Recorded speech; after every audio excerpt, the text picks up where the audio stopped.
بسم اللہ الرحمن الرحیم۔ السلام علیکم۔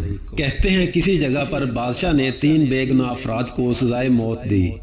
بادشاہ کے حکم کی تعمیل میں ان تینوں کو پھانسی گھاٹ پر لے جایا گیا، جہاں ایک بہت بڑا لکڑی کا تختہ تھا جس کے ساتھ پتھروں سے بنا ایک مینار اور مینار پر ایک بہت بڑا بھاری پتھر مضبوط رسے سے بندھا ہوا ایک چرخے پر جھول رہا تھا۔ رسے کو ایک طرف سے کھینچ کر جب چھوڑا جاتا تھا تو دوسری طرف بندھا ہوا پتھر زور سے نیچے گرتا اور نیچے آنے والی کسی بھی چیز کو کچل کر رکھ دیتا تھا۔ چنانچہ ان تینوں کو اس موت کے تختے کے ساتھ کھڑا کیا گیا۔ ان میں سے ایک عالم، ایک وکیل اور ایک فلسفی تھا۔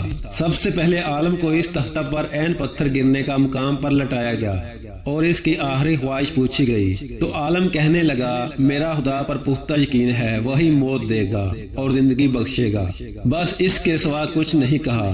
اس کے بعد رسے کو جیسے ہی کھولا تو پتھر پوری قوت سے نیچے آیا اور عالم کے سر کے اوپر آ کر رک گیا۔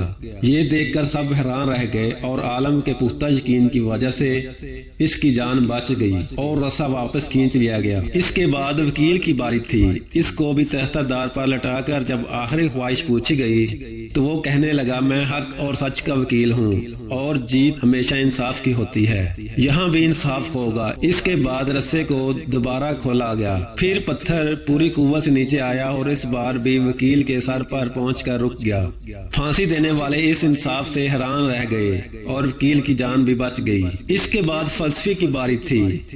اسے جب تختے پر لٹا کر آخری خواہش کا پوچھا گیا تو وہ کہنے لگا، عالم کو تو نہ ہی خدا نے بچایا ہے اور نہ ہی وکیل کو اس کے انصاف نے۔ دراصل میں نے غور سے دیکھا ہے کہ رسے پر ایک جگہ گانٹ ہے جو چرخی کے اوپر گھومنے میں رکاوٹ کی وجہ بنتی ہے، جس سے رسا پورا کھلتا نہیں اور پتھر پورا نیچے نہیں گرتا۔ فلسفی کی بات سن کر سب نے رسے کو بغور دیکھا تو وہاں واقعی گانٹ تھی۔ انہوں نے جب وہ گانٹ کھول کر رسا آزاد کیا تو پتھر پوری قوت سے نیچے گرا اور فلسفی کا ذہین سر کچل کر رکھ دیا۔ بعض اوقات بہت کچھ جانتے ہوئے بھی منہ بند رکھنا حکمت میں شمار ہوتا ہے۔ ویڈیو اچھی لگی ہو تو چینل کو سبسکرائب ضرور کیجیے اور لائک بھی کیجیے۔